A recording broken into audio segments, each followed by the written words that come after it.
हाँ जी। बाबा बाबा कई बार मुरलियों में बृहस्पति दशा के बारे में बाबा ने बताया। बृहस्पति दशा के बारे में माना बाबा की छत्र छाया की दशा है ना बाबा, बृहस्पति दशा में। बृहस्पति कौन है? सागर बाबा। बृहस्पति का शुद्ध अर्थ है बृहस्पति, छोटा मोटा पति नहीं। जैसे राजाएं होते थे, 100 200 400 रानियां भी रखते थे, तो बड़े पति हो गए ना। लोग क्या समझते थे? ये बहुत पत्नियों का बड़ा राजा। लेकिन दुनिया में जितने राजाएं हुए हैं, ढेर की ढेर रानियां रखने वाले, उन सब का पति, पतियों का भी पति। इतनी पत्नियां दुनिया में कोई और रख ही नहीं सकता। और चलो कोई रखता भी हो तो उनके साथ निभा सकेगा?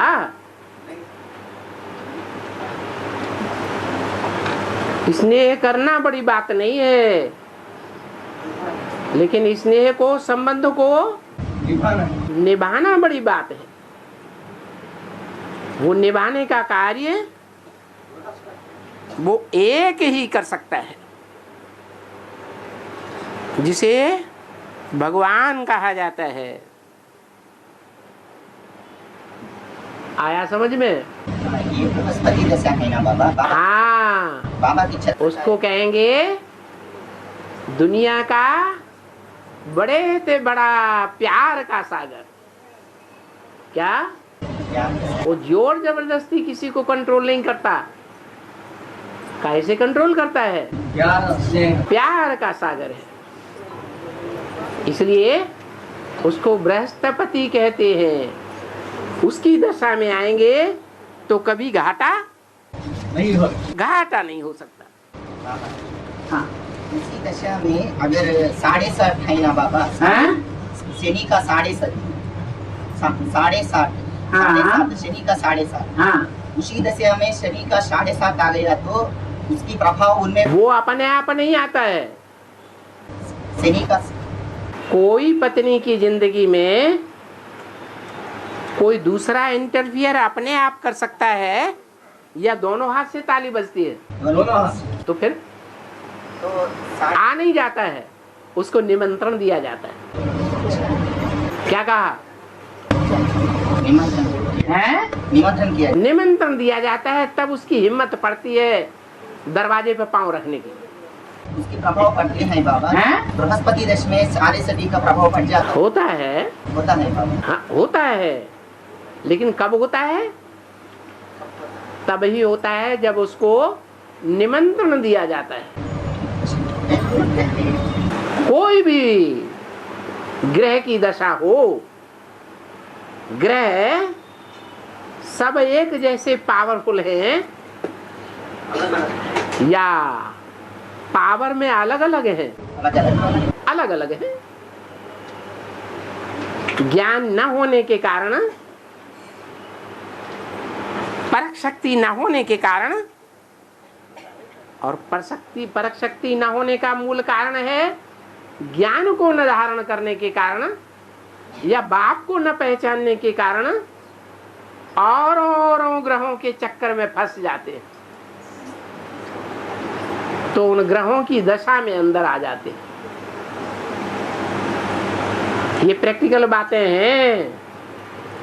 अभी भी ऐसे ही चल रहा है। ब्राह्मणों की दुनिया में शूटिंग हो रही है। और कलयुग में दाज क्यों नहीं दिखाते बाबा? कलयुग में पाप इतने बढ़ जाते हैं, स्वार्थ इतना बढ़ जाता है कि परमार्थ करते ही नहीं है। जो जिम्मेवारी का ताज मिले, संगम युग में जिसने जितना ईश्वरीय ज्ञान को प्रैक्टिकल जीवन में धारण करने की जिम्मेवारी उठाई है, उनको जन्म जन्मांतर उतना ही बड़ा ताज मिलता है। ये ताज द्वापर युग तक सीमित रहता है। द्वापर युग तक जो सूर्यवंशी आत्माएं हैं वो सुखी रहती हैं, कलयुग में सुखी नहीं रह पाते। ताज, राजाई का ताज, जिम्मेवारी का ताज कभी इस्लामी छीन लेते हैं, कभी मुगल छीन लेते हैं, कभी क्रिश्चियन छीन लेते हैं। क्यों ऐसा होता है?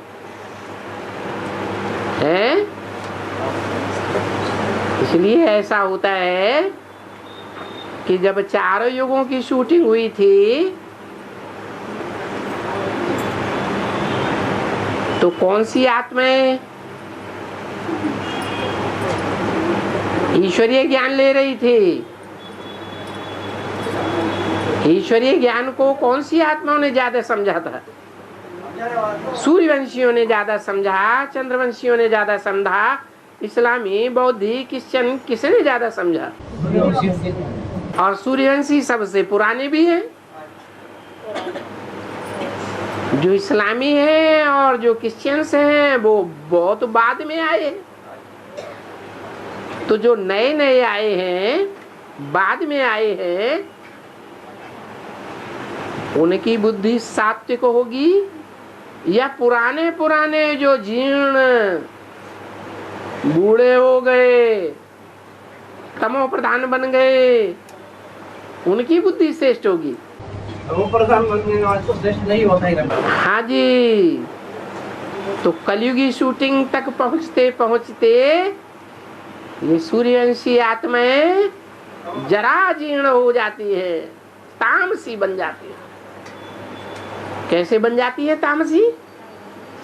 अनेक जन्म लेकर नहीं, अनेक जन्म तो लेते हैं, लेकिन अनेक जन्म लेने में जो इस्लामी, बौद्धिक, क्रिश्चियन और धर्मों की आत्माओं के संग के रंग में फंस जाते हैं, बाप को छोड़ देते हैं, उनके संग के रंग में आकर के ये बड़े कामी, क्रोधी, लोभी, मोही बन जाते हैं। अरे इतने ऊंचे बाप के बच्चे तो ये इतने नीचे कैसे गिरते हैं? इतना अगर नीचे नहीं गिरेंगे तो ऊंच। वो एक अलग बात। मूल बात है कि बड़े आदमी का बच्चा कुसंग में फंसता है और छोटे आदमी का बच्चा कुसंग में फंसता है, तो ज्यादा कौन गिरेगा? बड़े आदमी। तो बड़ा आदमी शिव बाप, उससे बड़ा बाप तो दुनिया में कोई होता ही नहीं। तो उसके जो बच्चे हैं वो कलयुगी शूटिंग आते आते, संग के रंग में आते आते, कुसंग में गिरते गिरते बहुत तमो प्रधान गलीज बन जाते हैं। लेकिन बिल्कुल अंत में आई ना। हाँ जी, कलयुग में आकर के ऐसा ही होता है। पृथ्वीराज चौहान के बाद किसकी राजाई चली भारत में? भारत का कोई सम्राट बन पाया है? जो अपन को देवी देवता सनातन धर्म के कहते हैं, उनमें कोई पूरे भारत का सम्राट बन सका? नहीं। चंद्रगुप्त बना था, वो तो द्वापर के आदि में बना। अशोक बना, वो भी द्वापर में बना। यहाँ तक आते आते ये भारतवासी अति के तमो प्रधान बन जाते हैं। अति के तमो प्रधान बन जाने के कारण ये शासक बनेंगे या दास दासी बन जाते हैं? अपनी इंद्रियों के ही दास बन जाते हैं। तो राजाओं के भी दास बन जाते हैं। मुरली में उसको ऐसे कंपेयर किया जैसे SC ST निम्न जाति जो है ना। हाँ जी, सूर्यवंशी को ऐसी शूद्र बन गए और जयचंद्र कौन था ये बाबा? हैं? जयचंद्र, पृथ्वीराज जयचंद्र, जयचंद। वो कौन है? जय माने जीत हो गई और चंद माने चंद्रमा। ब्रह्मा। ऐसा ज्ञान चंद्रमा जिसकी जीत हुई। अच्छा, यज्ञ के आदि में उसकी जीत हुई या नहीं हुई है? 47 में ज्ञान चंद्रमा की जीत हुई या नहीं हुई? अरे जीत हुई ना, तो वो जयचंद है। क्या है? जयचंद। पृथ्वीराज चौहान से टक्कर होती है। और रानी संयुक्ता हैं? और रानी संयुक्ता संयोगिता। संयोगिता उसकी पुत्री है, जयचंद्र का पुत्री। जयचंद्र की पुत्री है। तो ब्राह्मण की संगम युग दुनिया में पुत्री है या नहीं? पुत्री है।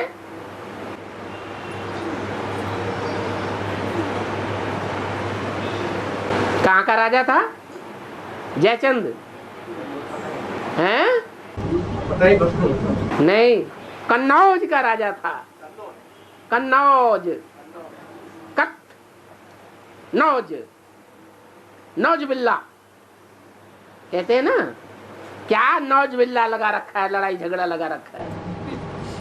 कत माने कितना नौज बिल्ला लगाया है। हनुमान का पार्ट है ना।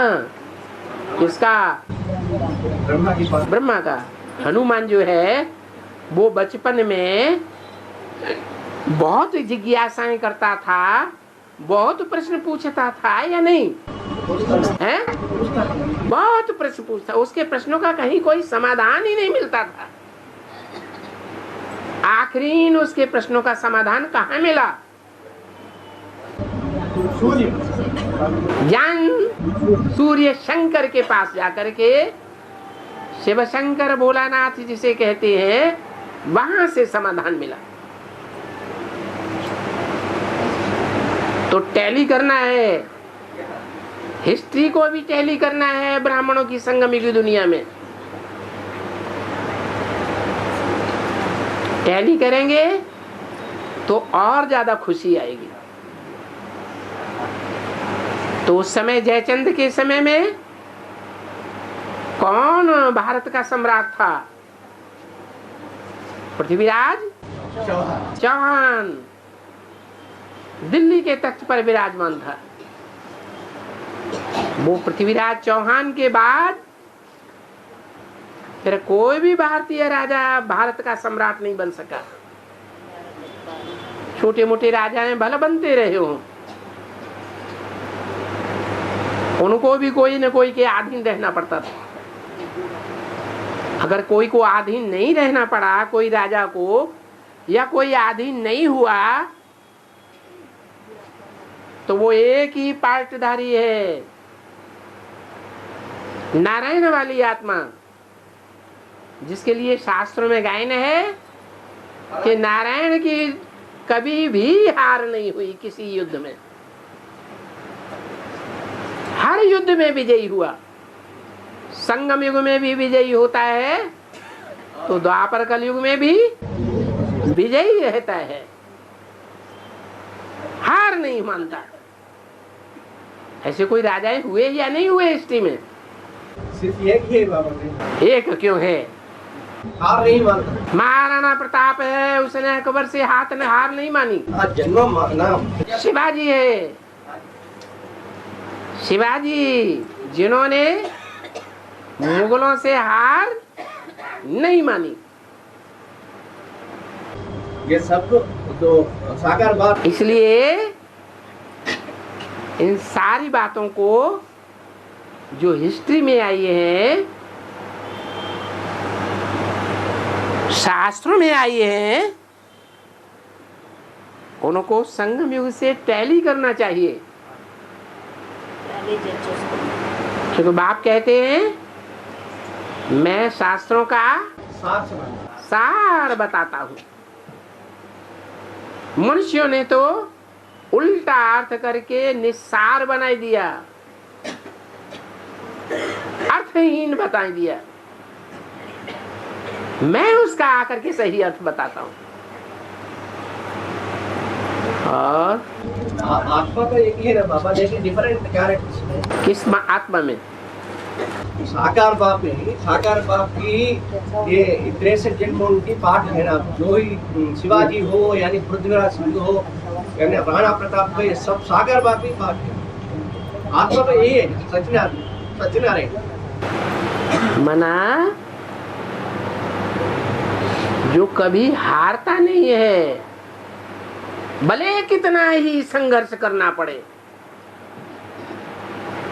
सारा जीवन भी संघर्ष करना पड़े तो भी हार मानने वाला नहीं है।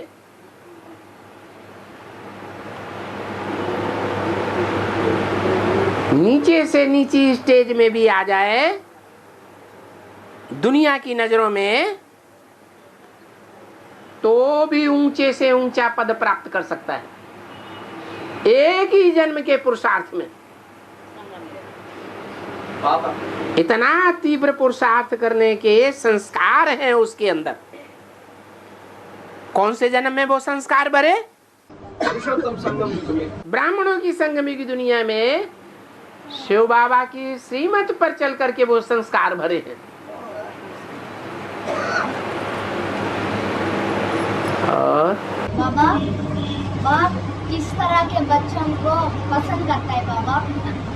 जो बच्चे बाबा की याद में रहते हैं, एक शिव बाबा दूसरा न कोई, अब बेविचारी बच्चों को बहुत पसंद करते हैं, ज्ञानी बच्चों को बहुत पसंद करते हैं, पवित्र रहने वाले बच्चों को बहुत पसंद करते हैं। और बाबा, ये भगवत गीता में प्रथम अध्याय है अर्जुन की विषाद अध्याय। ये है कि धर्म युद्ध है ना बाबा? ये धर्म युद्ध है ना बाबा? हाँ। ये धर्म युद्ध में अर्जुन अपने विकारों पर जीत कर रहा।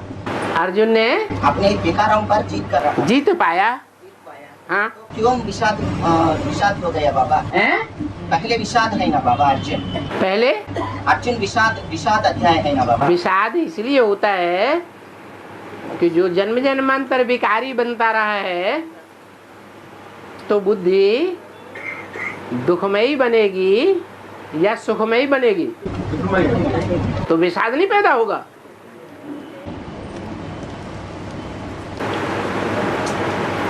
और कमजोरी आती कहाँ से है? विकारों से कमजोरी आती है। ये रावण का संग करने से भी कमजोरी आती है। अपने रूप को भूल गए कि हम ज्योति बिंदु आत्मा है। अपने को क्या समझ लिया? मैं देह हूं। कोई भी जन्म लिया हो, राजा का जन्म लिया हो तो मैं राजा हूं, मेरा ये कुल है। मेरे कुल में एक लिंग स्वामी की पूजा होती आई है, दूसरे लिंग को नहीं माना है। अरे बड़ा नशा चढ़ा हुआ है। ये देह की परंपरा का नशा चढ़ा है, दैहिक वंश का नशा पर चढ़ा हुआ है, या आत्मा का नशा चढ़ा हुआ है? दैहिक वंश का नशा चढ़ा हुआ है। तो देह जो है वो विनाशी है, 5 तत्वों की है। विनाशी देह में बुद्धि योग रहने के कारण बुद्धि कैसी हो गई? नीचे गिरती चली गई, भ्रष्ट बुद्धि हो गई। संगात संजायते कामा, कामात् क्रोधो अभिजायते, क्रोधात् भवति सम्मोह, सम्मोहात् स्मृति विभ्रम, स्मृति विभ्रमात् बुद्धि नाश। और ये नष्टो मोह स्मृति लब्धा,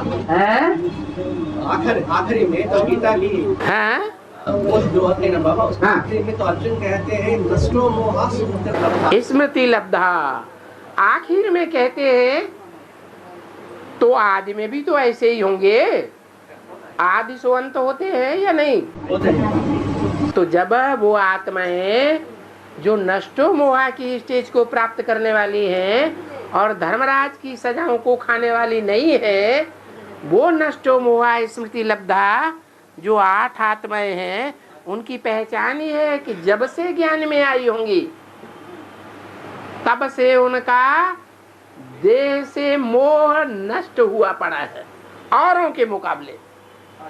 माने अपनी देह की तरफ ध्यान नहीं देंगी, उतर देह के पदार्थों की तरफ ध्यान नहीं देंगी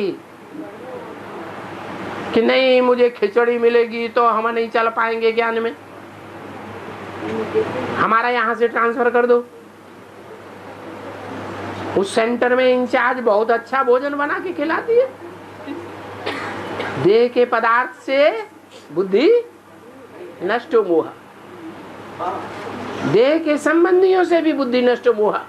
जब से ज्ञान में आए होंगे सारे तन की ताकत, धन की ताकत, मन की ताकत कहाँ लगाई होगी? देह के संबंधियों में नहीं लगाई होगी। उनका तन, मन, धन, समय, संपर्क, संबंध सारा कहाँ लगा होगा? उनके प्रैक्टिकल जीवन को देखो, ईश्वरीय सेवा में ही लगा होगा। हाँ हाँ, लेकिन यहाँ तो संस्कृत गीता में भी आते हैं, संस्कृत गीता में भी आते हैं। काम एष क्रोध एष रजोगुण समुद्भव, और ये भी कहा है मन जीत जगत जीत, और इंद्रिय जीत जगत जीत, और काम जीत भी जगत जीत है। सो नष्टो कामो नष्टो क्रोध क्यों नहीं था? ऐसा क्यों नहीं था? काम में तो बुद्धि लगी हुई है, काम को भस्म नहीं करना है। कामना को देवताएं भी भस्म नहीं करते। कामना को जो तामसी कामना बन गई है उसको सात्विक बनाना है। क्या तामसी कामना बन गई है? दैहिक सुख की कामना बन गई है, देह के संबंधियों से सुख लेने की कामना हो गई है, देह के पदार्थों से सुख लेने की कामना हो गई है। वो तामसी कामना है। उस तामसी कामना को सात्विक बनाना है। क्या सात्विक बनाना है? आत्मिक स्नेह होना चाहिए। आत्मिक स्नेह वो दैहिक स्नेह से परे है। आत्मिक स्नेह का कनेक्शन आत्मा के बाप से है।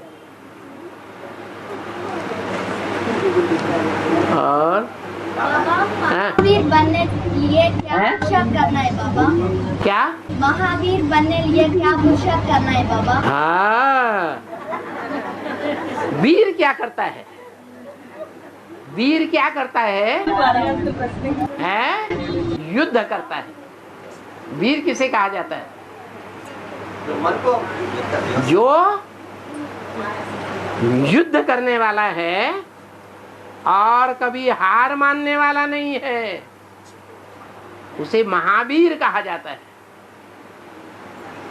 कैसे युद्ध करना? माया माने? माया माने अपने अंदर जो कमजोरियां हैं, काम, क्रोध, लोभ, मोह, अहंकार, इन विकारों से युद्ध करना है। इनको छोड़ करके नहीं भागना है। सन्यासियों की तरह छोड़ करके भागने वाले को महावीर कहा जाता है, या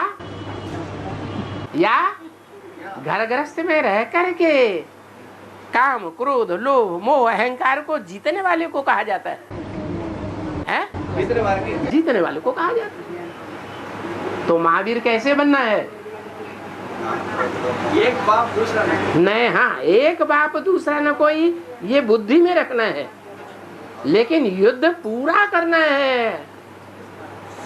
काम से, क्रोध से, लोभ से, मोह से, इनसे युद्ध करते समय भागना नहीं है। जैसे ब्रह्मा कुमारी यहाँ घर बार छोड़ करके भाग खड़ी हुई, सन्यासी बन गई या गृहस्थी बन गई? सन्यासी बनी हुई। अब सन्यास में रह करके युद्ध किससे करेंगे? हैं? जंगल में रहेंगे तो विकारों से युद्ध करने की बात ही नहीं। और महाभारत युद्ध में जब अर्जुन और कर्ण द्वंद्व युद्ध करते हैं ना, अर्जुन और कर्ण जब द्वंद्व युद्ध करते हैं ना, तब अर्जुन को भगवान ने अपनी सारथी बनाई और कर्ण ने शल्य को अपने सारथी बनाया। कर्ण ने शल्य को बनाया, अपने सारथी बनाया। शल्य का अर्थ क्या है बाबा? शल्य अपने सारथी को क्यों बनाया? शल्य सारथी का अर्थ क्या है बाबा? शिला से बनता है शल्य। शिला कैसी होती है? चैतन्य रहित होती है, पत्थर की तरह होती है। क्या? पत्थर दिखने वाली नहीं होती है, लेकिन जड़त्व में ही बुद्धि होती है या चैतन्य बुद्धि होती है? हाँ, तो बहुत अंतर है भगवान सारथी में और शल्य में। कर्ण की सारथी सही हो गया बाबा। कर्ण की सारथी हो गई है ना। हाँ जी। तो कर्ण तो सब ब्रह्मा की पाठ है। हाँ जी, ब्रह्मा जो है वो कान से सबसे जास्ती सुनता था ना, और कान से सबसे पहले सुनता था। अभी भी जो भी एडवांस ज्ञान है, जहाँ कहीं भी वो राम कथा होती है तो शास्त्रों में गायन है, जहाँ जहाँ राम कथा होती है हनुमान पहले उपस्थित हो जाते हैं।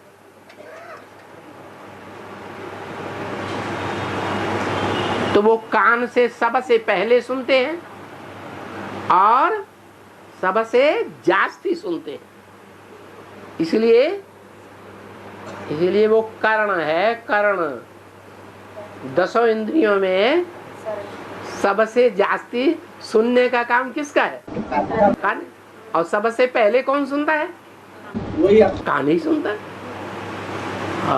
और इनकी शैली बना सारथी शैली कौन है? बाप हर एक पार्ट को नहीं बताएंगे, खास बड़े बड़े पार्टधारियों को इशारा देते हैं, नाम भी नहीं बताते। हाँ। और महादेव सीरियल में जहाँ महादेव प्रत्यक्ष होने समय में पहले धुआं निकलता, बाद में डमरू बजता और बाद में महादेव प्रत्यक्ष होते। महादेव सीरियल में जहाँ महादेव प्रत्यक्ष होने समय पर पहले धुआं निकलता, बाद में डमरू बजता, बाद में महादेव प्रत्यक्ष होते। हाँ, इसका अर्थ ये हुआ कि जो धुआं है ना, धुआं वो आंखों को क्या कर देता है? अरे धुआं अगर ऐसा कमरे में बहुत भर जाए, कोई दिखाई नहीं पड़ता। हाँ, गैस का सिलेंडर फोड़ दिया जाए, पुलिस वाले क्या करते हैं? पुलिस वाले जब बहुत भीड़ हो जाती है और मारामारी पत्थरबाजी हो जाती है तो पुलिस क्या करती है? गैस का गुब्बारा छोड़ देती है और चारों तरफ गैस ही गैस, धुआं ही धुआं। तो भगवान जब आते हैं तो ग्लानि का धुआं फैल जाता है।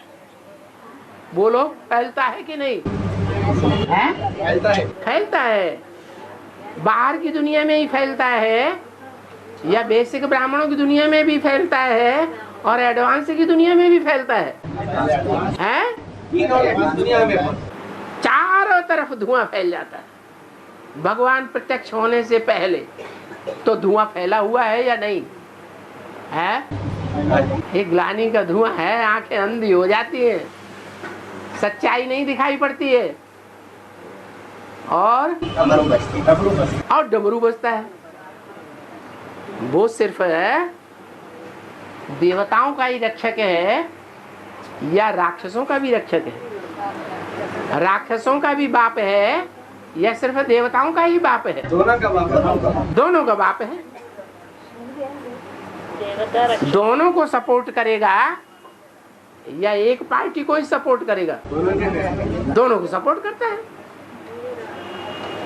तो कैसा बजेगा? दोनों तरफ बजता है। और फिर बाद में प्रत्यक्षता होती है।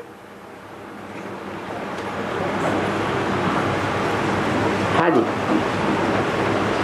बाबा, अर्जुन ने भगवान को विश्व रूप दिखाया। हाँ जब भगवान ने अर्जुन ने भगवान को विश्व रूप हाँ दिखाया, तब अर्जुन ने कांप गए।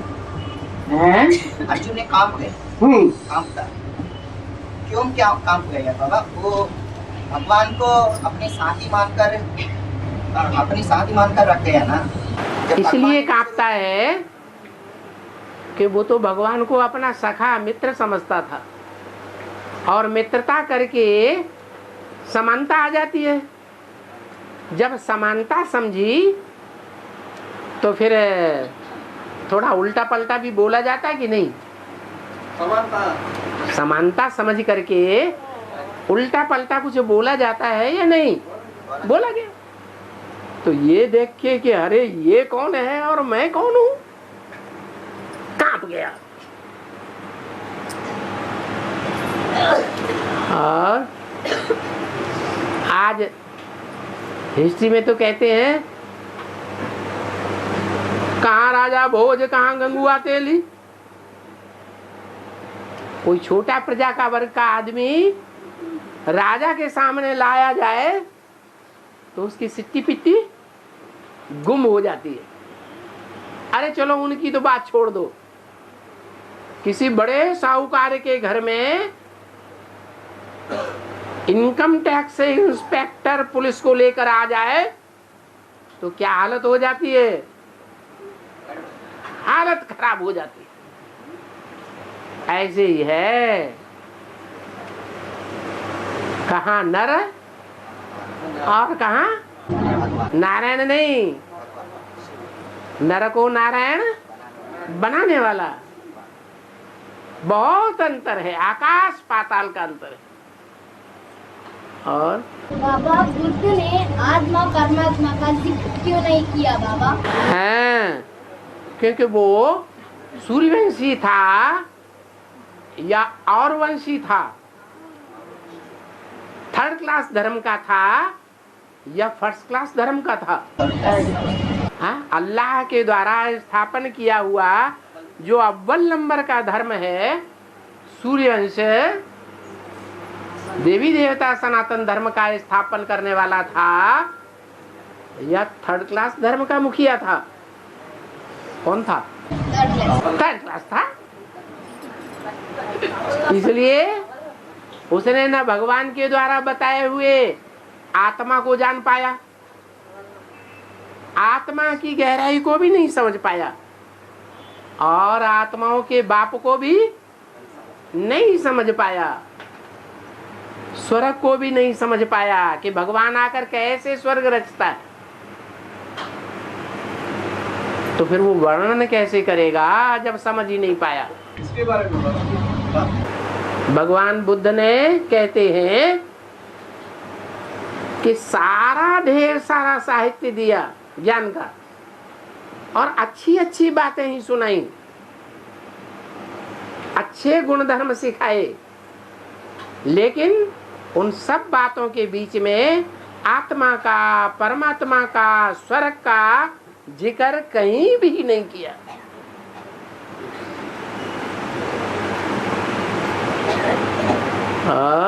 इसलिए वो भी विधर्मी हो गया ना बाबू। है जी, इसलिए वो भी विधर्मी हो गया, विपरीत। विधर्मी तो है ही, लेकिन विधर्मियों में भी इस्लाम धर्म से भी नीचा धर्म है। इस्लाम धर्म वाले तो निराकार को भले मानते हैं, लेकिन भगवान को मानते तो हैं। उनकी वाणी से साबित तो होता है कि भगवान की कभी साकार था। कहते हैं अल्लाह मियाँ ने ये फरमाया, अल्लाह मियाँ ने वो फरमाया। अब वो जानते नहीं ये फरमाएगा कैसे अल्लाह मियाँ है? मुख का आधार लिए बगैर फरमाएगा क्या? नहीं, लेकिन बोलते हैं, उनको पता ही नहीं है कि वो निराकार साकार में आता है, फिर वाणी चलाता है। क्रिश्चियन लोग भी निराकार को मानते नहीं है। हाँ जी। तो बौद्ध में बाद आ गए हैं, बौद्ध के बाद में आ गए हैं क्रिश्चियन। हाँ, वो और भी नीची प्रकृति के हैं, वो तो महादुष्ट हैं। क्या? कैसे दुष्ट हैं? भारत की परंपरा रही है कि दूसरों को फालतू दुख नहीं देना है, अपने राज्य में सुखी रहना है, दूसरों के ऊपर फालतू आक्रमण नहीं करना। और क्रिश्चियनिटी क्या कहती है? सारी दुनिया को अपनी मुट्ठी में करना। हिस्ट्री में उन्होंने अपनी मुट्ठी में करने की कोशिश की या नहीं की? हैं? चाहे हिटलर हो, नेपोलियन हो, कोई भी हो, हैं? अलेक्जेंडर हो, सबने यही चाहा कि हम सारी दुनिया को अपनी मुट्ठी में करके रखें, हिंसा के द्वारा। तो कितना फर्क हो गया?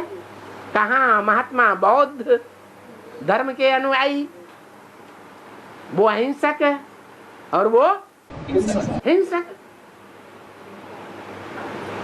हाँ जी। है जो भगवत गीता में एक श्लोक है, यस्य सर्वे समारंभाः काम संकल्प वर्जिता। हाँ, यस्य सर्वे समारंभा, जिसके सारे कार्य जिंदगी के सारे धंधे, जितने भी धंधे किए हों, जितने भी काम किए हों, वो काम संकल्प वर्जिता, काम विकार के संकल्प से रहित हों। ऐसा कोई दुनिया में है? नहीं है। अगर नहीं है भूल जाता है घड़ी घड़ी। अगर नहीं है तो काम जीते जगत जीत कोई हो ही नहीं सकता। ये क्या रहा? नहीं, नंबर वार है। पूरा पूरा इंद्रिय जीते जगत जीत है, लेकिन थोड़े हैं। राजाएं थोड़े होते हैं या ज्यादा होते हैं? राजाएं थोड़े होते हैं और प्रजा ढेर की ढेर होती है। तो यहाँ भी दुनिया में ये साबित हो जाता है कि ईश्वरीय ज्ञान लेकर के, राजयोग सीख करके अपनी इंद्रियों पर कंट्रोल करने वाले राजा बहुत थोड़े हैं, नंबरवार है। एक है 100% बाप समान, और बाप आते भी हैं यही विरुद्ध लेकर के। क्या? मैं तुम बच्चों को आप समान बनाकर जाऊंगा। किसी एक को नंबरवार आप समान बना के जाएगा ना, कि सबको एक जैसा। स्कूल में सब बच्चे एक जैसे पास होते हैं कि नंबरवार पास होते हैं? नंबरवार पास होते हैं। भगवान तो एक है, तो भगवान का बच्चा भी एक है। हाँ, गॉड इज वन, तो गॉड का बच्चा भी वन। पहलौटी का एक ही बच्चा होगा या 2 4 10 इकट्ठे सूर्या की तरह जन्म ले लेंगे? हैं? एक ही बच्चा। कहते हैं देवदेव महादेव, फिर कहते हैं ब्रह्मा देव विष्णु देव शंकर देव। ब्रह्मा विष्णु शंकर त्रिमूर्ति शिव कहते हैं। उन तीनों मूर्तियों में महादेव शंकर को कहते हैं। तो बड़ा बच्चा कौन हुआ? बड़ा बच्चा शंकर हुआ। बड़े बच्चे को ही भारतीय परंपरा में सदैव हिस्ट्री में राजा ही दी गई है।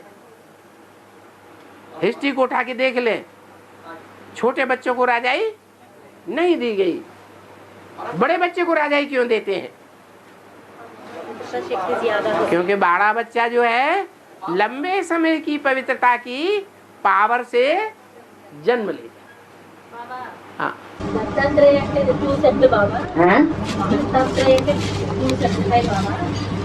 क्या है दत्तात्रेय? क्या है? तीन मुख्य दिखाते हैं दत्तात्रेय को। हाँ हाँ, 2 शब्द है दत्तात्रेय। दत्तात्रेय। हाँ, त्रिनाम है? 3 मुख है ना बाबा, 3 मुख हैं, लेकिन 2 शब्द कहते हैं दत्तात्रेय। 2 शब्द कहते हैं दत्तात्रेय। 2 शब्द। दत्तात्रेय। हाँ, तो दत्तात्रेय के शब्द में 2 है ना बाबा, 2 हिस्सा है ना, दत्तात्रेय। दत्तात्रेय दत्तात्रेय के नाम में त्रय माने 3 के द्वारा दिया हुआ, दत्ता माने दिया हुआ, त्रय माने 3 के द्वारा। 3 कौन? ब्रह्मा, विष्णु, शंकर। यज्ञ के आदि में, पाठ तो अभी नहीं है। यज्ञ के आदि में 3 थे। ब्रह्मा भी था, माता के रूप में था, या पुरुष रूप में दाढ़ी मूंछ वाले में था? माता के रूप में था। विष्णु भी था, न्यूट्रल रहने वाला, और शंकर भी था। तीनों ही थे। उन तीनों से किसने जन्म लिया? ब्रह्मा प्रत्यक्ष हुआ सन 47 में। तो नाम पड़ गया दत्तात्रेय, 3 के द्वारा दिया हुआ। ये विशेषता है उसमें क्या कि वो गुण ग्राहक था। कौन? दत्तात्रेय गुण ग्रहण करता था कि कोई क्या अवगुण ग्रहण करता था? हैं? भले चारों ओर कुत्ते ही कुत्ते, तो भी कुत्तपना धारण करता था, या कुत्तों का भी गुण धारण करता था? कुत्तों में क्या गुण होता है? नहीं, कुत्ता जो होता है मालिक के प्रति वफादार होता है। भले मालिक एक ही रोटी का टुकड़ा खिलाएगा तो भी अपने मालिक के प्रति वफादार होता है। ये गुण ग्राहक था, इसलिए दत्तात्रेय प्रसिद्ध है। पालता भले कुत्तों को भी था, क्या? कुत्ते जैसी कामी आत्माओं को भी पालता था। वो उसके चारों तरफ चक्कर काटती थी। और श्लोक तो पूरा नहीं हुआ। इससे सर्वे समारंभा काम संकल्प। हाँ जी, ज्ञानाम भी दग्ध कर्माणम तमाहु पंडितम मुझा कहा। हाँ, अर्थ बताओ। लेकिन बाबा यहाँ बाबा ने साधारण रूप में ज्ञान इसका अर्थ तो बता दो ताकि सबको पता चले। ज्ञानाग्नि दग्ध कर्माणम। हाँ, ज्ञान की अग्नि में जो विकर्म दग्ध होती है, हाँ, उसको ही पंडित कहा जाता है। हाँ जी, अपने पाप कर्मों को भस्म करने वाला पंडित कहा जाता है, विद्वान कहा जाता है। किसको? जिसके सारे संसार के जितने भी कर्म हैं, कर्म इंद्रियों से किए हुए, वो काम विकार के संकल्प से रहित हो। वो ज्ञानाग्नि से अपने पाप कर्मों को, जन्म जन्मांतर के पाप कर्मों को भस्म करने वाला पंडित कहा जाता है। तो देखो, जिसके अंदर काम विकार का संकल्प होगा या काम विकार भोगने वाला होगा, उसकी बुद्धि में मनन चिंतन मंथन चलेगा, ज्ञान का नहीं चलेगा। काम का अग्नि है। ज्ञान का संकल्प मात्र नहीं चलेगा। क्या संकल्प अगर चलता है, जैसे सन्यासी पत्नी को छोड़ तो जाते हैं, लेकिन जंगल में जाकर के स्त्री चोला याद आता है या नहीं याद आता है? आता है। याद आता है। काम विकार के संकल्प तो चलते रहते हैं, तो काम संकल्प वर्जिता कहाँ हुआ? काम विकार के संकल्प से रहित कहाँ हुआ? यहाँ तो बात है काम विकार का संकल्प भी ना आए, भले इंद्रियां जो हैं अपना कर्म करें। क्या इंद्रियां हैं तो कर्म करेंगी या नहीं करेंगी? काम इंद्रिय है तो काम विकार का संकल्प भी, वो काम विकार का कर्म भी करेगी। लेकिन कर्म करते हुए भी मन बुद्धि को कंट्रोल करके एक बाप की याद में लगाया जा सकता है या नहीं? लगाया जा सकता है। प्रैक्टिस करने से क्या नहीं हो सकता, लगाया जा सकता है। तो ऐसी प्रैक्टिस जो करने वाला है वो संकल्पों को जाम कर सकता है, उसके संकल्प चलेंगे ही नहीं। चलो, कोई आदमी रसगुल्ला खाता जा रहा है, बहुत स्वादिष्ट रसगुल्ले बने हुए, और उससे बातचीत चल रही है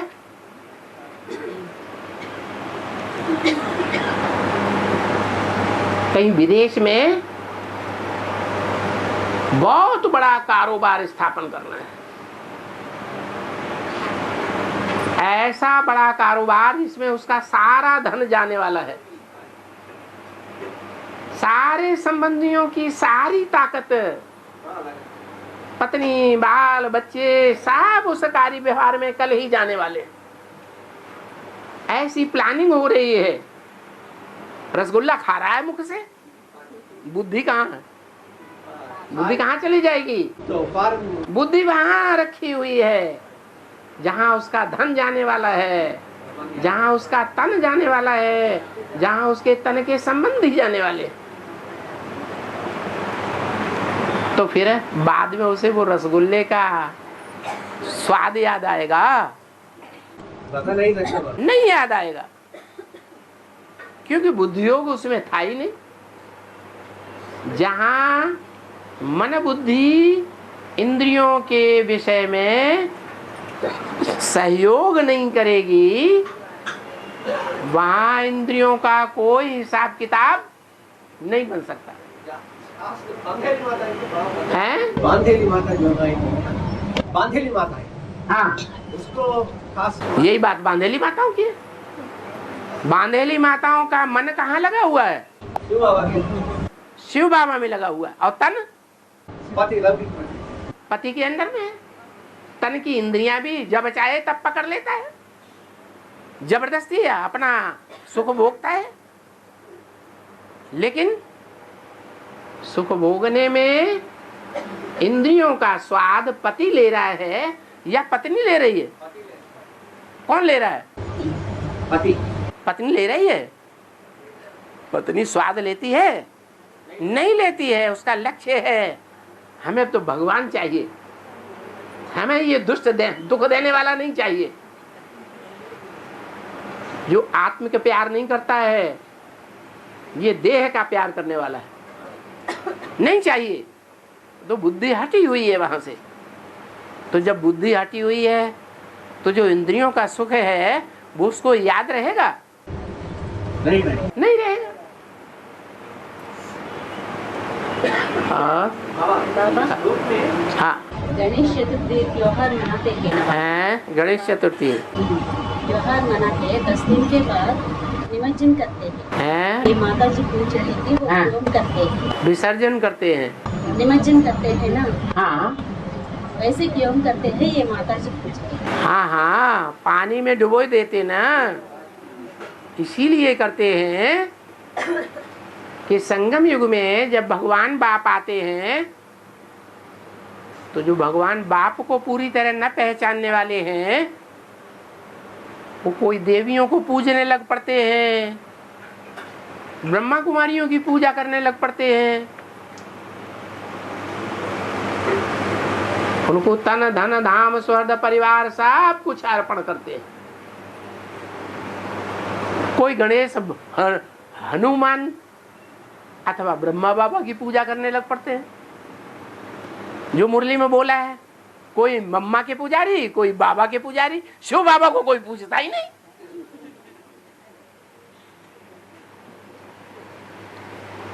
तो शिव बाबा डुरापा देते हैं कि देहधारियों को सब पकड़ लेते हैं।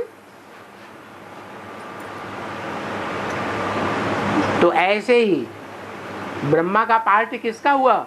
गणेश का। उनकी 10 दिन पूजा होती है। क्या? 10 दिन पूजा होती है, और लास्ट में जब भगवान बाप प्रत्यक्ष होता है तो पोल पट्टी सबकी खुल जाती है, चाहे वो गणेश जी हो, हनुमान जी हो, देवियां हो, सब की पोल पट्टी खुल जाती है कि अरे इन्होंने सबने नीचे गिराया है। असली चीज तो भगवान ही देने वाला है, ऊंचा उठाने वाला, गति सदगति देने वाला तो भगवान ही है। तो जब असलियत पता चल जाएगी तो देवियों की मूर्तियों को, हनुमान की मूर्तियों को क्या करेंगे? क्या करेंगे? डुबोएंगे या नहीं डुबोएंगे? जो भी यहाँ ब्रह्मा कुमार कुमारियां, ब्रह्मा कुमारी आश्रम में जाने वाले बैठे, उन्होंने पहले एडवांस ज्ञान मिलने से पहले ब्रह्मा कुमारियों की अच्छी पूजा की थी, नहीं की थी? हैं? खूब पूजा की। लेकिन जब पता लग गया कि एडवांस ज्ञान देने वाला भगवान बाप आया हुआ है और भगवान बाप ये है, भगवान बाप उन्हें प्रैक्टिकल में मिल गया, तो फिर उनको त्याग दिया या कंधे पे चढ़ा लिया? क्या किया? त्याग दिया, डुबो दिया। नहीं डूबती है तो बुद्ध रूपी पांव मार मार मर करके, क्या बुद्धि से निकाला हुआ जो ज्ञान है ना, वो उनको सुना सुना करके उनको डाउन कर देते हैं, डुबो देते हैं। और बाबा ये अरे कोई बोल रहा है, बोलने दो ना। बाबा बाबा। हाँ, डोरापा माने किसी को उलहना देना। क्या है अंग्रेजी में?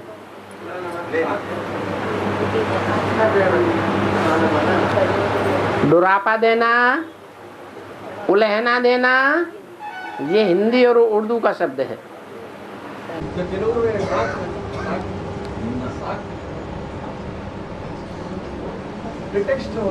उलहना देने का मतलब यह है, बाबा कहते हैं सबको संदेश दो।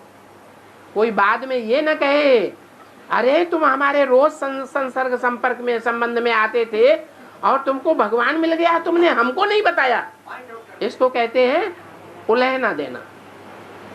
पॉइंट आउट करना है, क्यों हमको बताया नहीं बाप के बारे में। उलहना देना, डुरापा देना। नहीं समझ में आया? निंदा।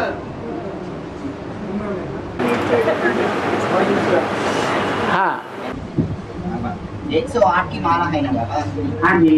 ये 108 माला में जगदम्बा 108 की मनका है ना बाबा? है जी। तो जगदम्बा 108 की मनका है ना बाबा?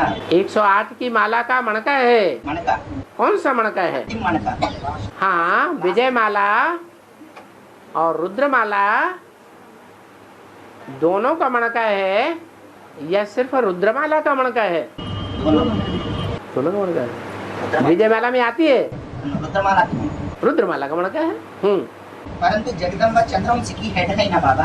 है, जगदम्बा चंद्रवंशी की हेड है ना? अगर चंद्रवंशी की हेड जगदम्बा है तो जगदम्बा जो आदि में है सो अंत में पंजाब से निकलना चाहिए या चंद्रवंशियों से निकलना चाहिए?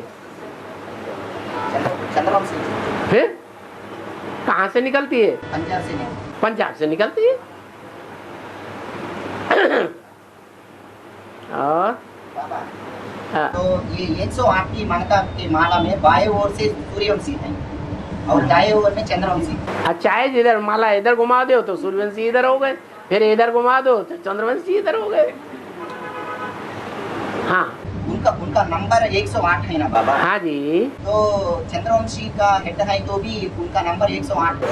हाँ, तो चंद्रवंशी में अगला चंद्रवंशियों में, अगला 11 चंद्रवंशियों में, सूर्यवंशियों में जो अव्वल नंबर मणका होगा वो ज्यादा निश्चय बुद्धि होगा या लास्ट नंबर का मणका ज्यादा निश्चय बुद्धि होगा? अगला नंबर है, पहला नंबर ज्यादा निश्चय बुद्धि होगा। ज्यादा निश्चय बुद्धि होगा। तो ऐसे ही रुद्रमाला में समझ लो कि रुद्रमाला में पहला मणका कौन है और लास्ट मणका कौन है? जगदम्बा। बस। लेकिन जगदम्बा का नंबर ये 108 आपके सभी बाप के नजदीक हैं दोनों। शिव बाप के दोनों ही समान रूप से नजदीक हैं। क्यों? क्योंकि जो बाप है वो स्थापना करने वाला भी है। क्या बाप क्या है? नई राजधानी स्थापन करने वाला है। और जो शक्तियां हैं वो जो नई राजधानी स्थापन होती है, बाप स्थापन करता है, वो नई राजधानी पुरानी बन जाती है, असुरों का कब्जा हो जाता है, उन असुरों का विनाश करने वाली है, आसुरी राजधानी का सत्यानाश कर देने वाली है। तो वो विनाशकारिणी है। विनाश होगा तो स्थापना प्रत्यक्ष होगी, या बिना विनाश हुए स्थापना प्रत्यक्ष हो जाएगी? विनाश होने के बाद, विनाश होने के बाद ही नई दुनिया प्रत्यक्ष होगी। इसलिए वो लास्ट मन का भी भगवान को उतना ही नजदीक है कि जो काम कोई भी नहीं करता है वो काम जगदम्बा करके दिखाती है।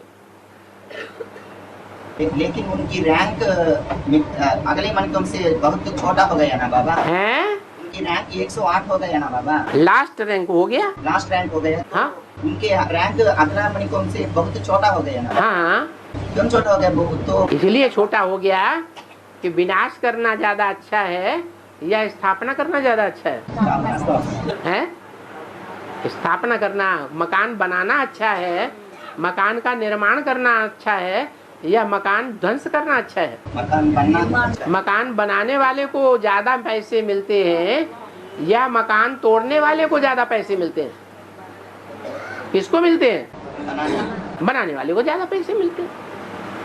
और बाबा इस समय में लास्ट में 4.5 लाख आत्माएं बर्फ में दबती है, तो किस स्थान पर दबती है?